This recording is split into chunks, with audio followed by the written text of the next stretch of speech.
জীবনে কখনো কি কোনো মৃত মানুষকে গোসল করিয়েছেন? সুযোগ পেলে মৃতদের গোসল করাবেন। তখন আপনি খুব কাছ থেকে দেখবেন মৃত মানুষের দেহটা কতটা অসহায় হয়। মৃত্যুর পরে মানুষের মৃতদেহ কতটা ভয়ের কারণ হয়ে দাঁড়ায়। জীবনে কখনো সুযোগ পেলে রাতে লাশ পাহারা দিবেন।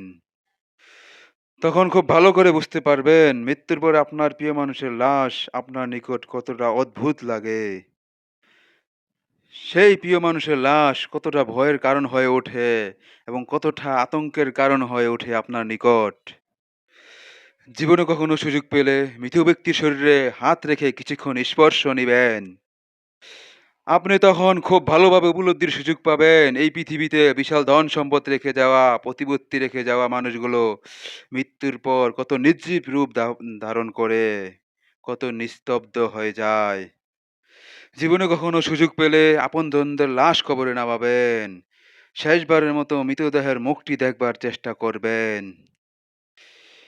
এবং ভয়াবহ ও খুব ভালোভাবে উপলব্ধির চেষ্টা করবেন এই মৃতদেহের সাথে অনন্তকালের যাত্রার পথে এটাই আপনার শেষ দেখা এবং তাকে কখনো দেখতে পারবেন না আর।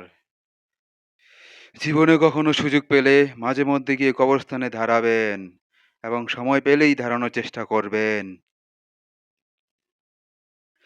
এরপর খুব গভীরভাবে চিন্তা করবেন জীবনের লাভ ক্ষতির হিসাবে এই মৃত মানুষগুলো এই পৃথিবীতে কি রেখে গেছেন এবং এই পৃথিবীতে কাদের রেখে গেছেন।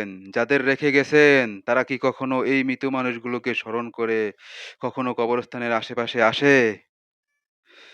আমাদের সবার শরীরে কম বেশি রক্তকণা আছে, একথা চিরতরে সত্য যে, এবং আমাদের শরীরের প্রতিটি রক্তকণা শরীরে খুবই গুরুত্বপূর্ণ উপাদান বহন করে। অথচ আমাদের এই মানবদেহ শরীর থেকে যদি কোনো রক্তকণা বেরিয়ে যায়, সেটির তেমন কোনো গুরুত্বও থাকে না। তদ্রূপ আমাদের মানবদেহ থেকে প্রাণটা বেরিয়ে গেলে আমাদের শরীরের মানুষের কাছে কোনো মূল্য থাকে না। মূল্যহীন এই দেহ নিথর দেহ হয়ে যায়।